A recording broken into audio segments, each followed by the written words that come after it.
when I was 16 years old, I went to the University of Toronto open house almost by accident, and I learned that you could be an astronomer for a job. I was so excited. I think that may be one of the best days of my life.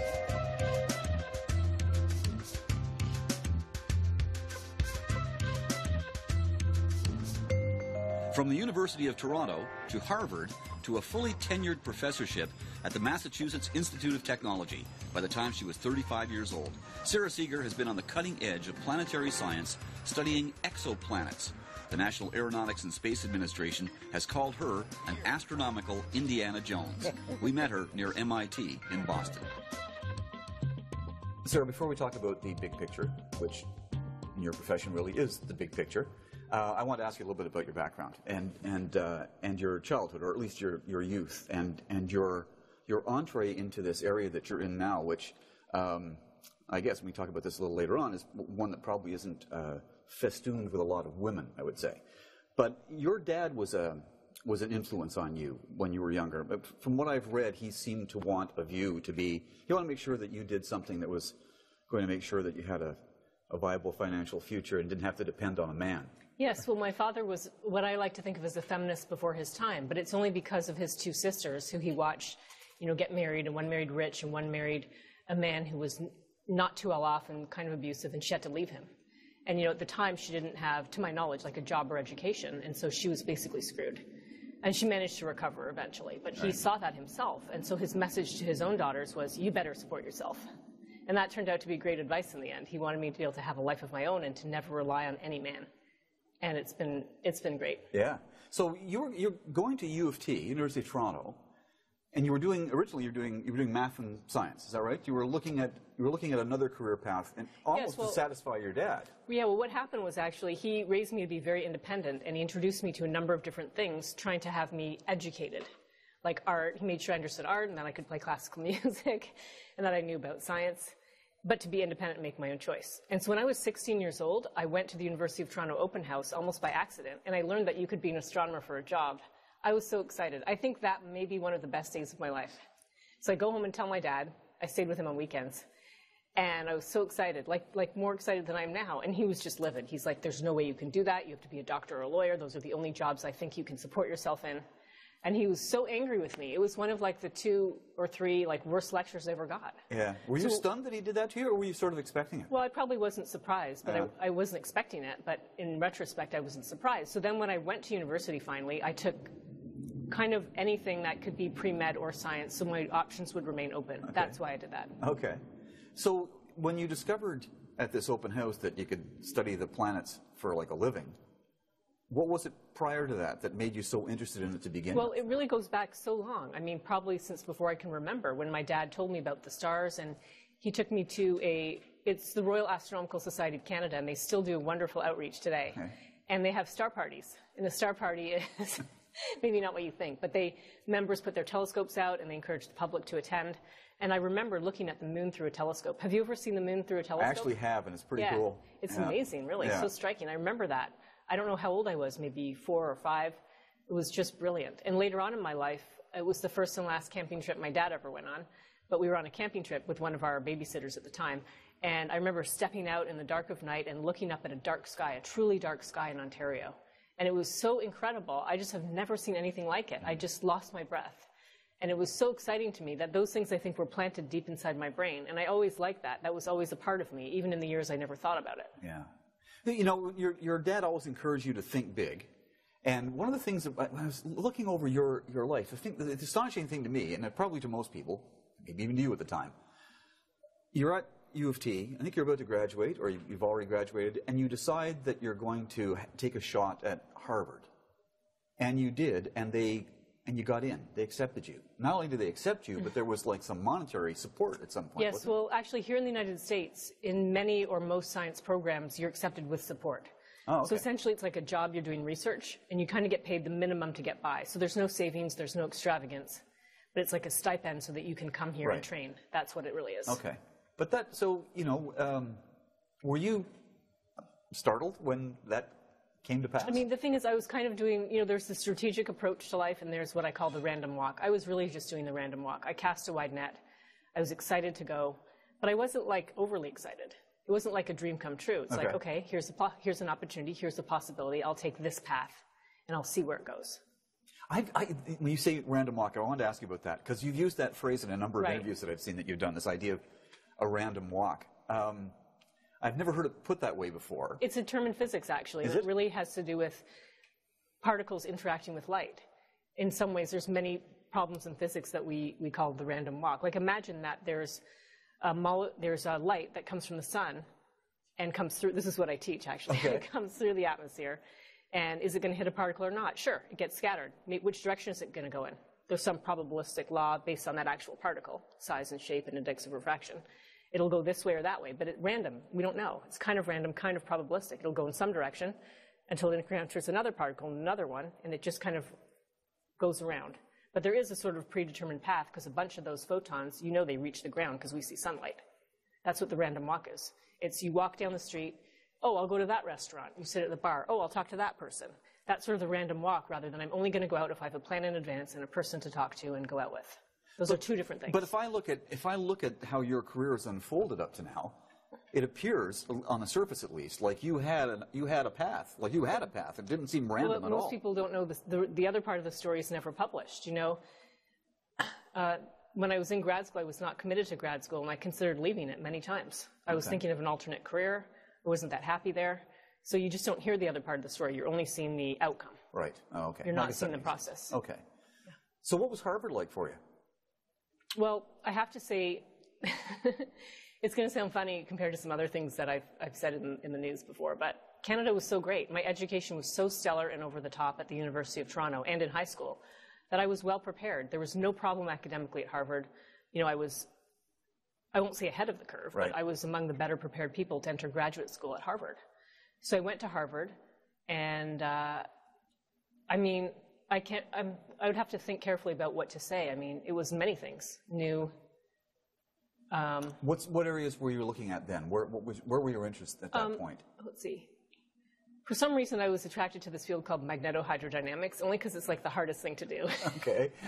Okay. That's interesting. It just is really hard. It's physics, fluid dynamics, but with a magnetic field thrown in. But there's not too many really, really, really interesting problems. That's more about how magnetic fields are formed and sustained in stars and planets and beyond.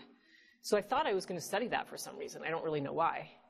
But I came here, and the great thing about Harvard is it's tied to the Harvard-Smithsonian Center for Astrophysics, and there's hundreds of researchers, and pretty much any topic that you might be interested in, you can do there. Right. I have to ask you this, because this has always intrigued me. This discipline that you're in, like many other disciplines, one standing on the outside of the mall, like me, has to think, well, okay, in order to master it, in order to take it, you know, an inch further or less than an inch further, any step further, you have to master all the stuff that's already extant. You have to know what's there already, which seems to me in some cases, like if the field that you're in, seems to be just a overwhelming and prodigious job to have to do. And then suddenly you're doing things that might move the whole discipline forward. Well, that's I'm really glad you recognize that, because that is a huge challenge. And it's harder as the field matures. So the time I was doing it, I did need to know a lot, but it was kind of all within reach. You know, well, I won't say it was all within reach, but you have to certainly pore over the literature and try to learn, and it's accumulated knowledge that ends up being useful over years and decades. It's harder now, and now we see things in the literature in my field of exoplanets where people make a mistake. Something's been done already. They just didn't They didn't see it? They didn't know it? Yeah, they didn't see it, or they didn't know it, really. Yeah. But it's true. You have to have accumulative knowledge, and you have to have an eye for a great problem that you can actually solve. Yeah. I was reading that chapter in Lee Billings' book, 5 Billion Years of Solitude. The last chapter is pretty much all about you. And one of the things that was really interesting is in that period of time between U of T and going to Harvard, you met the man that would become your husband. Right. Well, there's a funny story about... And the two of you went off on this big trek. Right. Well, just to put things in perspective, this is what one of my friends told me, that, well, here's the thing. I knew that I had time between undergraduate and graduate school. I didn't need a job because I was going to be paid at Harvard. It was the one summer of my life where I could actually have free time. Right. And you know what I wanted to do was I wanted to go north and explore. And it ties back to one of my other main interests of the time, which was canoeing, and maybe whitewater canoeing and camping, and just exploring the north on your own without any other person or thing around. So I had planned this big trip, but I had nobody to go with, and that was a bit of a problem. I think I may have gone myself, actually. I might have had to do a much reduced scale trip, but I didn't know what to do. Meanwhile, I had met Mike cross-country skiing, and in fact, I met him the same day I got into Harvard. So it was my lucky day, basically, my lucky day. And so as time went on, I realized he'd be a great canoe partner for me, and I asked if he'd like to go on this trip. And it was a big deal, right? Because this was like 8 or 9 weeks in the total middle of nowhere, just the two of us. Yeah. And we weren't kind of even totally dating at the time. Things are a bit nebulous at the start, as you know. And he said yes, and actually things just went from there. And I wanted to have a deal with him that 3 weeks into the trip, if we didn't get along, that was our resupply. We sent food up ahead to a place called Casba Lake Lodge. It was like this fishing lodge that we would part ways. And if we planned this in advance, we could have it set up so we could divide up the food and we could have enough stuff. And he just said, absolutely not. If we go together, we're with it together. Okay. So we finished the trip, and needless to say, it went well. Yes, needless to say. Well, there were a couple spots where we might not have made it, actually. And I would tell my family always, whenever I went on any kind of trip, if I die up there, you know I'll die doing what I love doing. And I don't want you to have a problem with that. Oh, that must have been so reassuring for your family. It was reassuring for me, because... So they were just pretty pleased I had someone to go with, especially a big, strong guy like him. Yeah, right. So we go on this trip, and after the trip, I'm like... It was just such a great trip, and I was like, I want you to move to Boston with me. Unfortunately, even though he was born and raised in Ottawa, his mother was from the United States, so he was a citizen, he could come there. That's an example of the random walk. We didn't have plans for the future. It was just like, that was such a great summer, let's just live together. Yeah. And eventually he got laid off from his job, because if you can give someone 9 weeks off, you probably don't need them. And then eventually he moved down, and there we were. Wow. Okay, so all this time, you're pursuing all of this, but you haven't really... I mean, you went to the Institute for Advanced Study at Princeton, right? Right. Which is where Einstein. I mean, people know because of Einstein. What were you doing there? What was the attraction there? Here's the thing. After I finished, I did study exoplanets in grad school, and I was one of the first to ever do that as a PhD thesis. They were brand new at the time. Many people advised against it. They thought they weren't going to be real. There's some details in there that I can go over if you're interested, but there was a huge push against it. People don't like it when their paradigm is shaken up. And that's a bit of a problem. You know, in our solar system, we have Jupiter really far from the star and the small planets like Earth really close to the star. And everyone assumed that that's how planetary systems formed and that we would find copies of those everywhere. You know, we haven't found a copy of our solar system despite knowing about thousands of exoplanets. Yeah. So the ones that were found are very big planets, very close to the star, 10 times closer to their star than Mercury is to our sun. And so a lot of people, we don't see the planets directly, only very indirectly. And so this was a big problem. But anyway, I finished my thesis. Most people believe planets were established, and I got a job at the Institute for Advanced Study. Now, when I went for my interview there, my first thought was like, I don't know, it was like I came to heaven. I don't believe in heaven personally, but I felt if I did, that would be heaven. It was like a scientific Taj Mahal, basically. I mean, the place is just phenomenal. And the leader of astrophysics group, John Bacall, who also died. I know, pretty much every man in my life pretty much has died, unfortunately. But he was like a father to me. I didn't know it at the time that he would be. But he ran the place, and it was about thinking big, and it was about being aggressive, going after what you want, and doing science just for the joy of doing science. And there are very few places like that in the entire world. And his concept was he would support us in any way if it made our lives easier to do science. And let me tell you that you almost never see that at any level in science, you know, not even like a top professor. Or anywhere for that matter. Right. And he gave us that environment to grow and thrive. It was sort of cult-like in a way. But if you're on the inside of that cult, it was just something else. Yeah. So, first of all, as a tiny little sidebar here, define exoplanet, because people are probably going at this point, what? An exoplanet is? An exoplanet is a planet that orbits a star other than our sun. Okay. Now, you know, all the stars in the sky are suns, and because our sun has planet, you would naturally expect other stars or suns to have planets also, and they do. So we're thinking now, based on actual data and statistics, that every star in our own Milky Way galaxy should have at least one planet. And we know of thousands of exoplanets. So they're out there. It's just a matter of time and resources before we can map all the stars of interest to us. But at the time that you started really getting interested in it, this was, I mean, that's a term that I had not heard before until probably a year or two ago. I think I came across it in an article I was reading. Never heard the term used before. And I've come to understand as I was sort of researching your life that you were moving into something that was, as I say, people don't like the paradigm to be rattled in any way, and essentially that's what this was doing. There was some resistance to this becoming, at the beginning at least, to this becoming something that was a legitimate line of inquiry, wasn't there? There was, but that's why places like Harvard and the Institute for Advanced Study and places like MIT are so successful because they're willing to take risks and support risk-taking. And they're willing to kind of go for a field in a big way that most people don't believe in. But, it may be appropriate to talk about, well, I don't know how much you want to get into Canada and the Canadians, because they're the ones who really made all the search for exoplanets possible. How? And it's a bit of a kind of lost chapter sometimes in the history of exoplanets. Well, out in British Columbia, it was Gordon Walker and Bruce Campbell. And I'm going to try to explain it to you. It's a bit technical, but it's really, really important. Okay. When you're looking for a planet, the way that the whole field started was it's called radial velocity. It's a bit of an awkward term, but you're seeing a star, and there's an unseen planet orbiting that star. But it's actually, the planet and star are actually orbiting each other. They're orbiting their common center of mass. Okay? Okay. It's just like one person can't go up and down on a seesaw without the other person going up and down. Okay. And if you don't see the other person, but you only see the big person going up and down, you can still extract how much that smaller person weighs. Okay. That's what we're doing. I see. All right. Okay, so the point is, though, to measure it precisely, the motion of that star, they're actually measuring the line of sight motion. Okay, to measure that precisely, you need to reference it to something.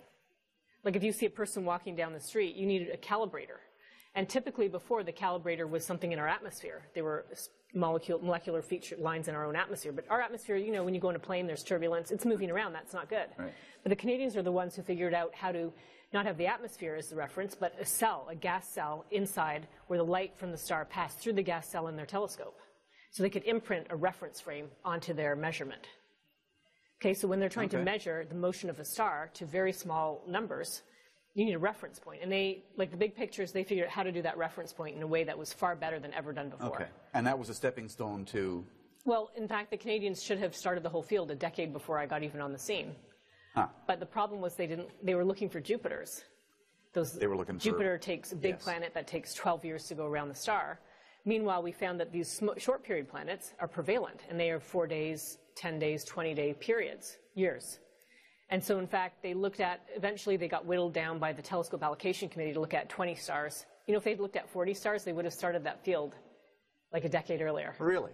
Yes, really. It's astonishing. I mean, that sort of goes with the theme of, being pioneering, but not pushing the whole way. Is this to suggest, and I know you've made some allusions to this in other pieces that you've done, but is this to suggest that government-funded programs like this aren't going to be taking the kind of risks that a place like the Institute for Advanced Study and... Well, not necessarily, because places like the Institute for Advanced Study, they just support theory. Right. Theory is much cheaper. Oh, okay. But no, I think my remarks about Canada are mixed. On the one hand, they're very pioneering, brilliant people, but somehow there isn't the mentality, or maybe it's the resources or both, to go really big with something. On the other hand, Canada is such a great place for incubating, and they raise great people. My education was phenomenal. We're kind of getting out of order, but I went to a great inner-city high school. How many cities in the world have such a great inner-city high school as Jarvis Collegiate? I went to the University of Toronto, and all did well. Yeah. I want to ask you about, is there a paucity of women in this field? There's a paucity of women in general in the STEM academics, in science, technology, engineering, and math. In exoplanets itself, for some reason, there's a growing number of women. I'm not sure why this field is so female-friendly, but I see a number of young women in this field. I'm hoping, got my fingers crossed, that they're going to rise to the top, and that will have a lot of people at the upper echelons. But there's actually a surprising number. Not huge numbers, but compared to other fields. Yeah. But in general, there's a huge lack of women. Yeah. Now, when I was at the Institute for Advanced Study, I'm proud to say I was the first 5-year member, as opposed to like a 3-year member. There's a difference in physics in like the 30 or 40 years that my mentor, John McCall, had been running it. And at many times there, I'd be the only woman out of 50. And even today, when I'm in many meetings of engineers or other situations, I'm still the only woman. Is that, how does that affect you? Do you have to adopt a certain behavior to? Not really. I mean, this doesn't really affect me at all because, but only when I talk to people like you, it affects me. I'm like, what's going on here? Do I have a role? Yeah. Like, sorry, I didn't mean to bring it up. It's like, thanks for reminding me how depressing this is. It's my job. But I think, do I have a role? Should I be helping? Does this mean there's not equality yet because the women who want to don't make it? But in my particular case, it's very different because I had this father who gave me a somewhat radical upbringing. And he basically raised me in a way that most children aren't raised at all. And that's why I was able to not have the same problem that other women have, I think.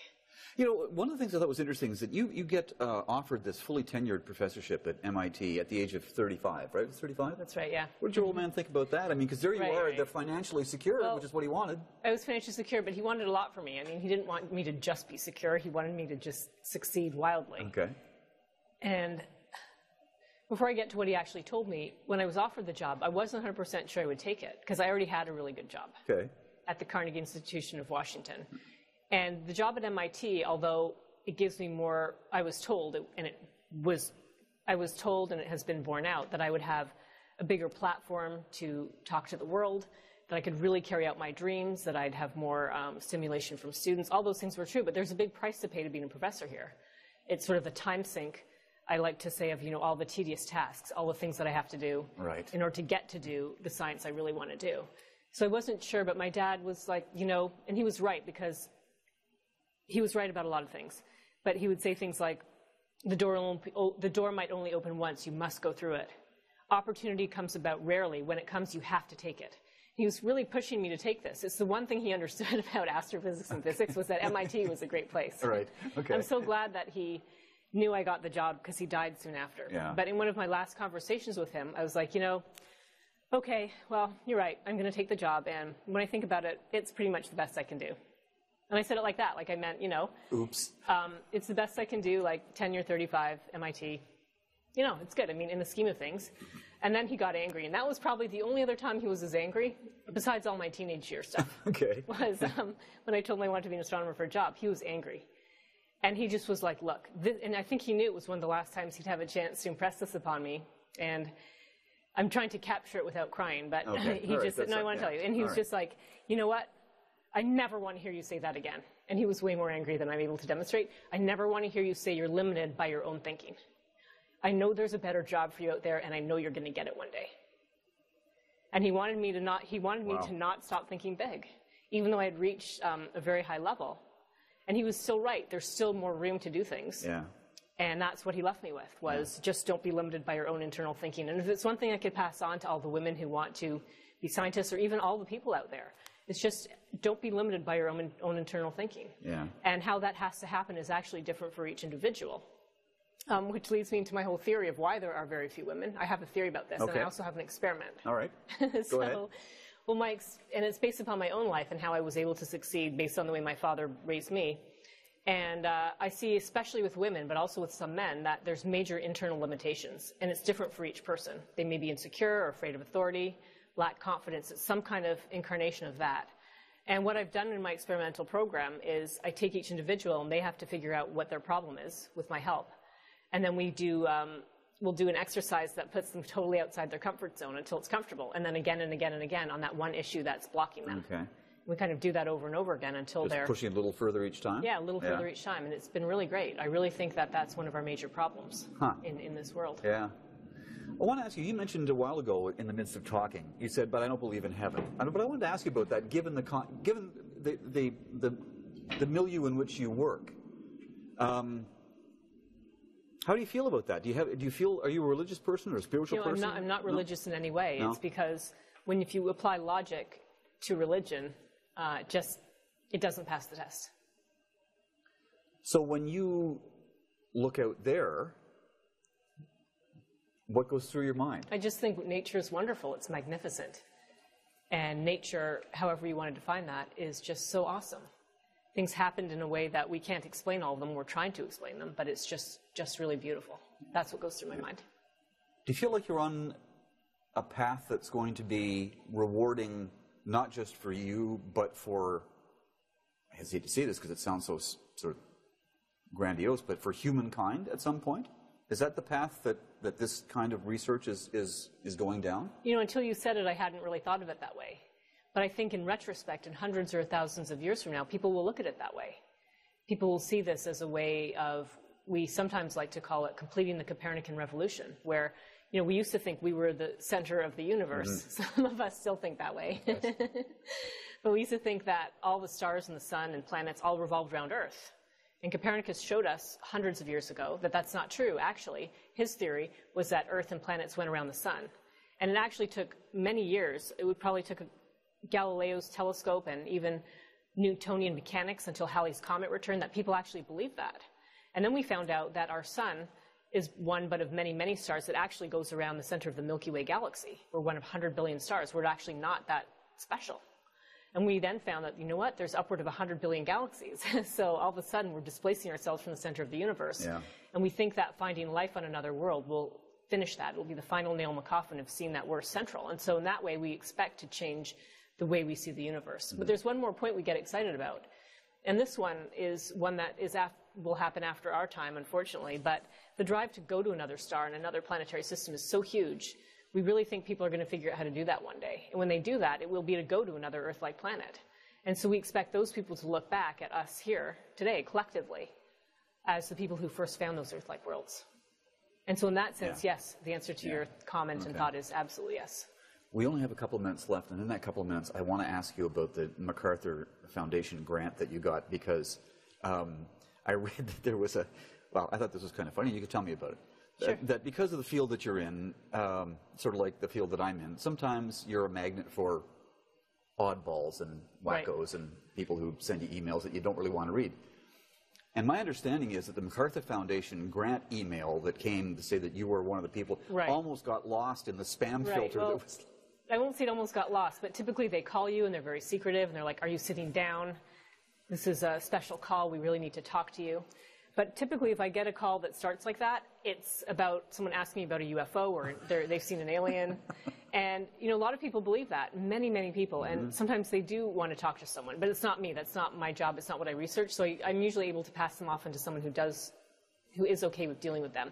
But my assistant got a call, just sounded that way, and he didn't put it through. And they wrote me an email, and they were just quite surprised. And when I got the email, you know how you can just read the top 2 lines of the email sometimes? As soon as I read that, I didn't see who it was from. I'm like, oh, God, I'm really going to have to talk to these people. So then I scroll down, and then I see, oh, it's from the MacArthur Foundation. And that was only much later in the day when I actually sat down to go through my email. I'm like, okay, this is interesting. And the email said, your very protective and professional assistant didn't let us through, but we'd like to talk to you. So then I thought, okay, this is interesting. And the next day I talked to them. And they did the whole thing. Are you sitting down? Are you by yourself? And et cetera, et cetera. Excellent. Yeah. And you're going to be using this to on the home front, as you've said. Yes, I said. Nothing better. Well, and the MacArthur Foundation wants you to do what you need to do to be able to think creatively and to carry out your dreams. And so in my case, I need to not do all the stuff that fills my head with angst, stuff at home. Yes. And stuff that piles up. So that's what I told them, that as a single mother, I will use the money on the home front so that I can use my brain to think freely. Well, congratulations on it. And I really appreciate you taking this time for us, because I know that you got one hell of a schedule. So this is really nice. Thanks, Ken. Well, it's been my pleasure to talk to you. Okay, thank you. Yeah.